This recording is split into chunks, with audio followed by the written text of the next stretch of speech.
Community Matters.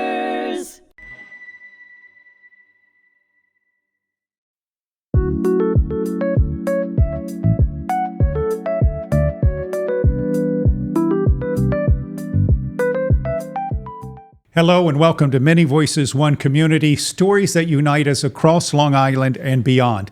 I'm Gaitley Stevenson-Mathews. I'm so very pleased to be your host, and today it is a special treat for me because my good friend Donna Zephrine is here, specialist Donna Zephrine, I should say. And Donna, before we hop in, let me tell you or share with our listeners and our viewers, I will say my first impression of you was when through the Tribute and Honor Foundation, we were doing the kayak challenge. Right. And we had two police officers who were part of that challenge.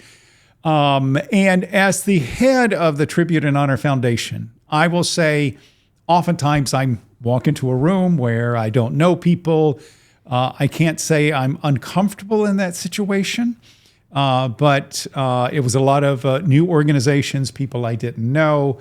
And while I don't think I'm altogether bad in kind of being in a room where I don't know people and introducing myself, there's something beautiful when you meet somebody and from the get-go, you sense a feeling of warmth and appreciation that you were there. And I often think of hospitality and welcome. And I will say, when I walked in there that first day and I met you for the first time, and you said, I don't remember exactly, but you introduced yourself and you said, so now what organization are you with? I felt like you did the very first job of any organization and the most important, which was making me feel welcome. Thank you. And what I realized as I've gotten to know that organization is that feeling of welcome and that feeling of this is important and we're glad you're here permeates through the entire organization. But you were the welcome.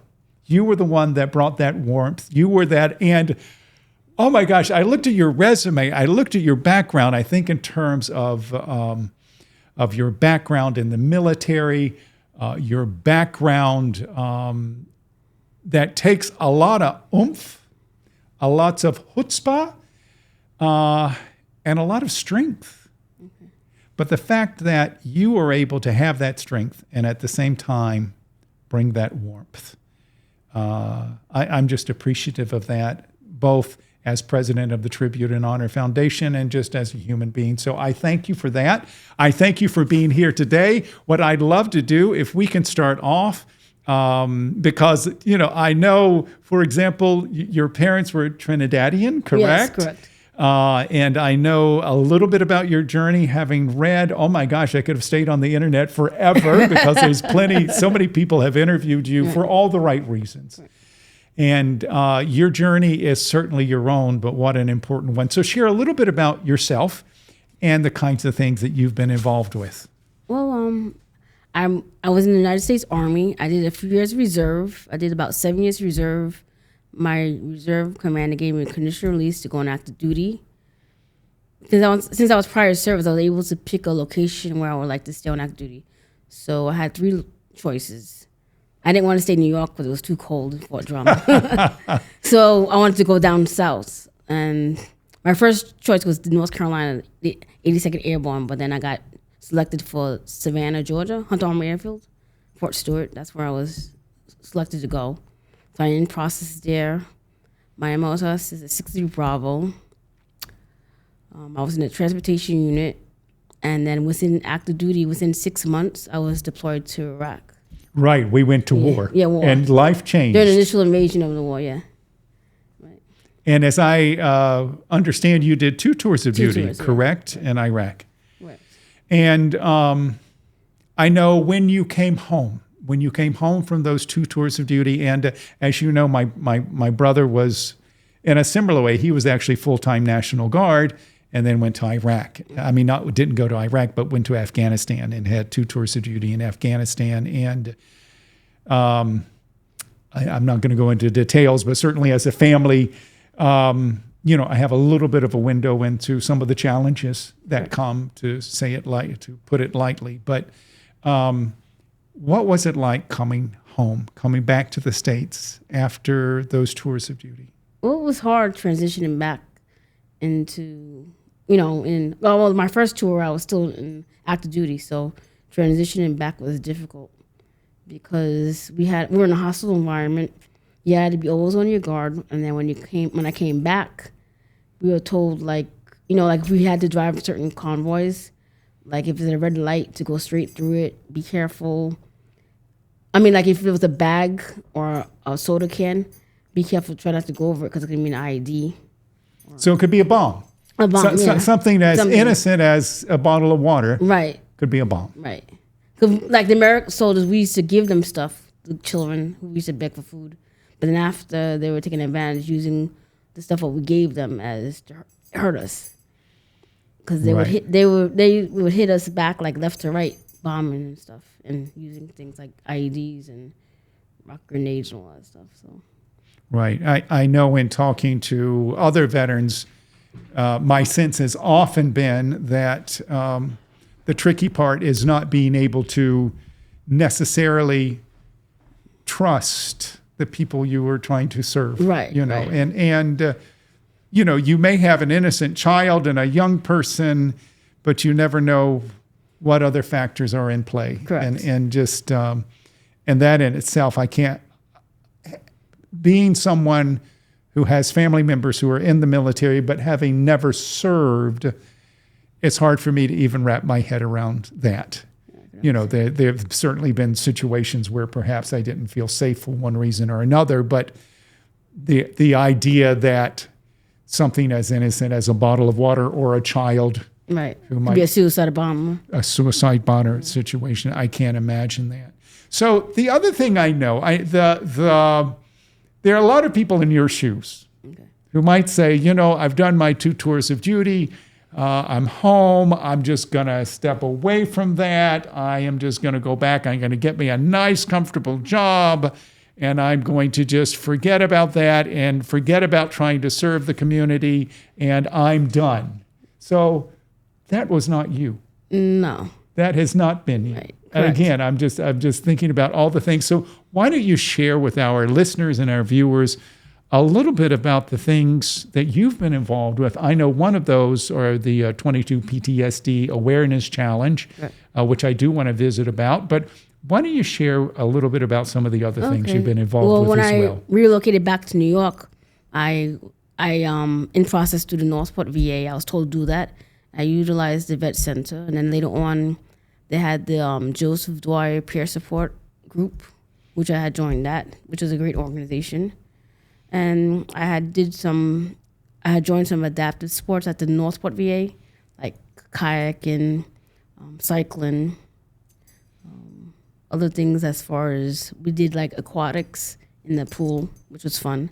Then after that, I had branched off to various outside organizations like the Wounded Warrior Project, Team Red, White, and Blue, Team Rubicon, the Veterans of Foreign Wars, AMVETS, American Legion. This goes on and on. I kept looking at the internet and as you're saying all those things, their organization, comma. The list, it was an entire paragraph of all of the veteran support organizations that you've been involved with. I want to talk a little bit about, just because I'm familiar with it via the other founders. So the 3 founders of the 22 PTSD Challenge. Right. Do you know those off the top of your head? Frank Lombardi. Frank, of course. Alex Ramon. Right. And Chris Levy. Chris Levy. Yeah, Chris Levy. So Chris Levy, just so you know, I know Chris. As I may have mentioned to you, or we know from knowing each other, I was an elected official. I was a city councilman. And when my brother wasn't able to stand in for me when I was sworn in, Chris Chris Levy stood in for me. And that was a special day for me. But I love the fact that they began that. And when did you become involved with 22 PTSD Challenge? And why don't you share with our viewers and our listeners what that is. Okay, the 22 PTSD Awareness Challenge is veterans who suffer from PTSD or veterans who had succumbed through the PTSD who attempted suicide, to draw awareness and to bring other various nonprofit organizations to help with veterans across, Long Island, or just to awareness in New York State.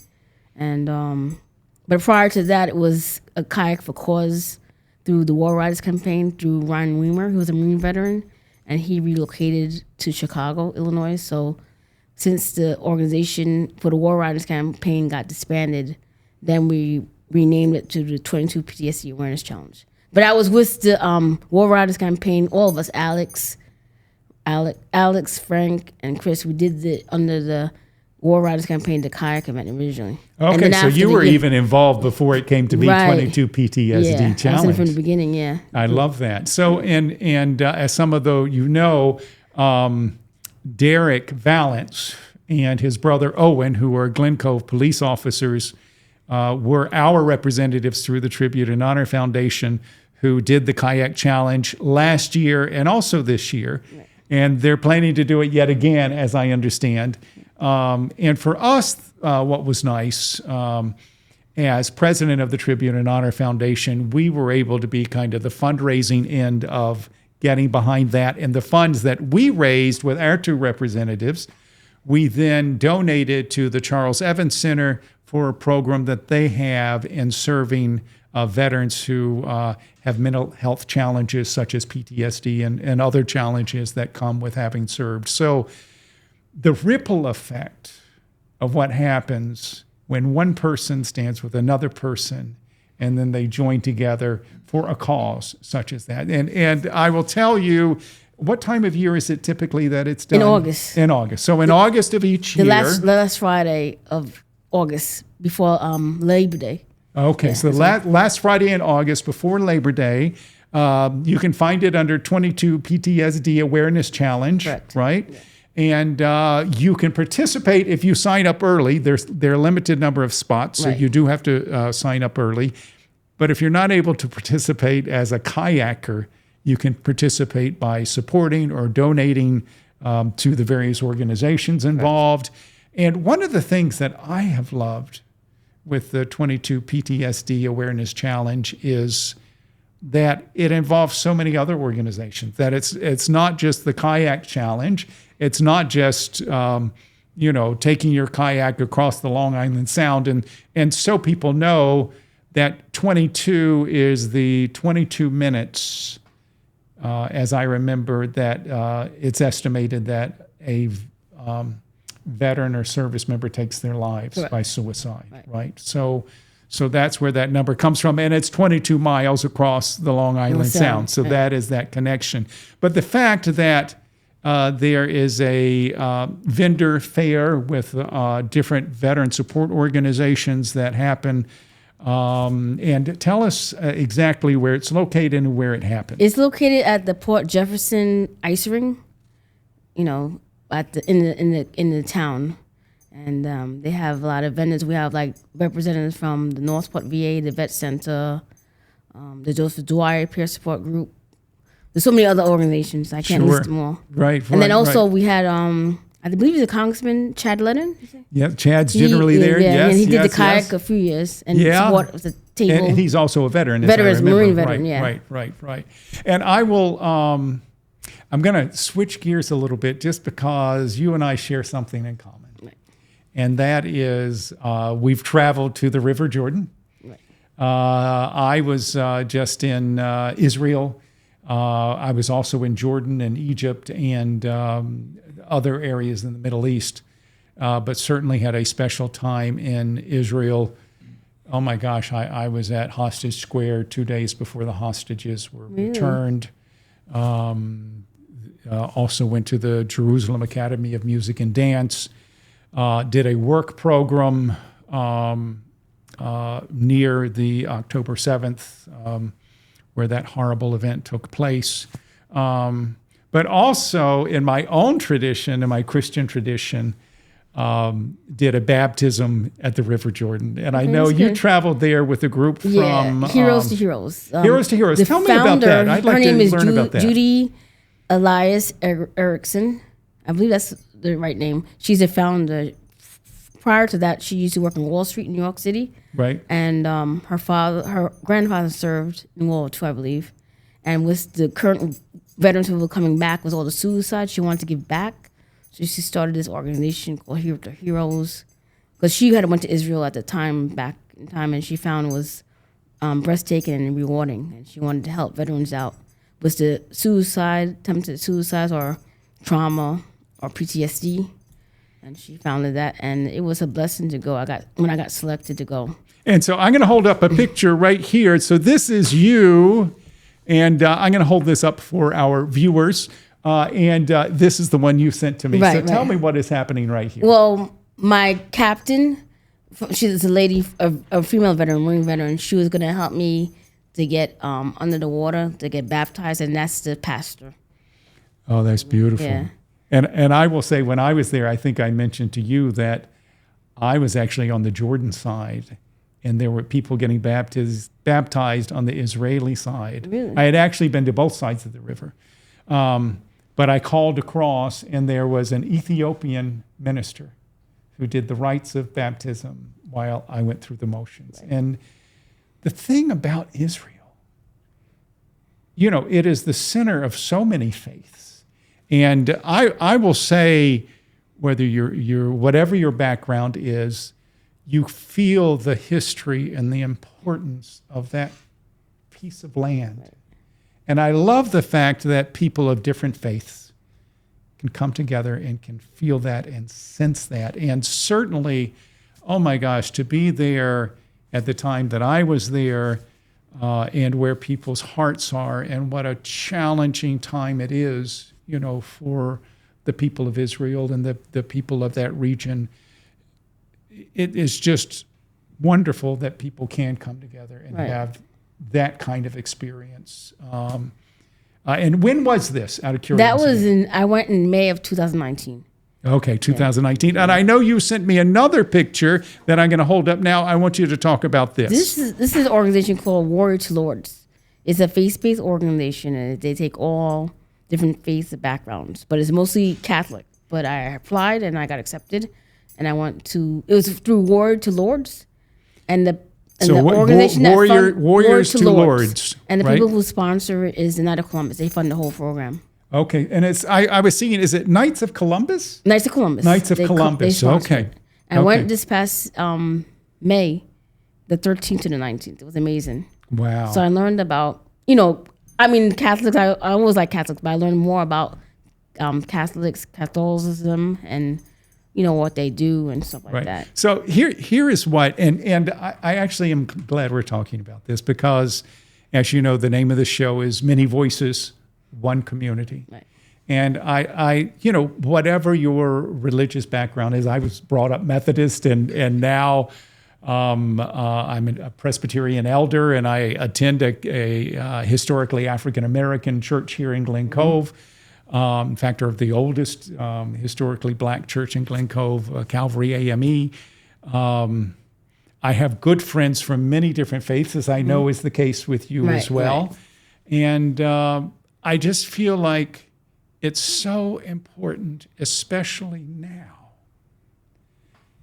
to find the common thread between all of our faiths, and to find the good in people and empower that, and find more and more opportunities to build on that foundation, especially in a time when I feel like the world, there's so many people who are eager for us to be divided. Right. And whatever your faith background is, and whether you're Catholic or Protestant or Jewish or Muslim or whatever your background is, finding the good and finding the common thread and finding what is important to all of us. Right. And to all of us in living in harmony. I think about, it's so funny, because I think in some ways, again, I grew up in a little town in the South. I grew up as a Methodist. My parents grew up from that area. Your parents were Trinidadian. Right. When did they immigrate here? My mom came to this country my parents got married in 1965, and then my mom came here to the United States in 1969. Wait, 1965 they got married, and then she came to the States in 1969. Wow. And then my father came in 1970. Wow. But I think about how your history and my history in some ways could not be more different. But at the same time, we've had so many conversations. And even though our backgrounds are so different, I feel like we are in step when it comes to certainly serving veterans, when it comes to bringing goodness to the world, when it comes to healing. I know I've looked at your background in social work, and that, my mother was a nurse. I get that. I get that. And I think sometimes when people are of different races or different religious backgrounds, we are so eager to have those differences be the thing that divide us. Whereas to me, that's the thing that makes it interesting. Right. One. And two, I love learning, and I love when we have that opportunity. And I will say, I love that you bring that here and that you bring that to the equation. You're going to find this hard to believe. We have been here for close to 25 minutes. We have wrapped this up. I know you brought some things you wanted to share or wanted to pass. Yeah. So why don't you do that now? Well, I wanted to present you this a challenge coin, the military army. Oh my God. Then Is this for me? Yes, for you. And then this one is I got it done. It's like an acrylic. It's the 22-pack emblem with the kayak. That's And for is you. this for me? That's for you. Thank you so much. Yeah. Thank you so You're much. I welcome. appreciate that. And Donna, I know I've been trying to get you on here for some time, and Yeah. I'm so appreciative that you were here today. I have one. Well, we have to wrap up now, or we? Yes, we're wrapping up. Yes. Did there something else you wanted to? Yeah. Well, I know with the 22 PTSD awareness challenge, like my story had to pair with the VFW on the front page, and then Right. after that, it got popular. Right. And so didn't- I didn't- how would people find that? Because I got a lot of information about you. This is it right here. So why don't you hand it to me? So if people, so Donna, let me see your last name. Zephrine. Zephrine, right. So Donna Zephrine. So if people Google Donna Zephrine and VFW magazine, I'm sure it'll pull this up. It's the 22. Yeah, in the year 22 in February. Oh, so 2022 of February. Yeah, I was on the front And cover, and the whole story of it was an Quiet. incredible story. So I urge you, like me, I urge you all to go to, again, you can find it online. It's the February 2022 VFW magazine, and Donna's on the cover. And it's just an incredible story of sacrifice, of perseverance, and of dedication. Thank you. And Donna, I appreciate you for all of those things. And as someone who comes from a family of veterans but never served, I thank you for your service in the biggest way. You're welcome. Thank you so much. You're welcome. You've been watching Many Voices, One Community. I have had Donna Zephrine as my guest, my good friend. It's been wonderful having you here today. Please make sure you read more about Donna, more about the 22 PTSD Awareness Challenge, and many opportunities to support. And make sure you learn more about hmTV at HMTC. Thank you so very much.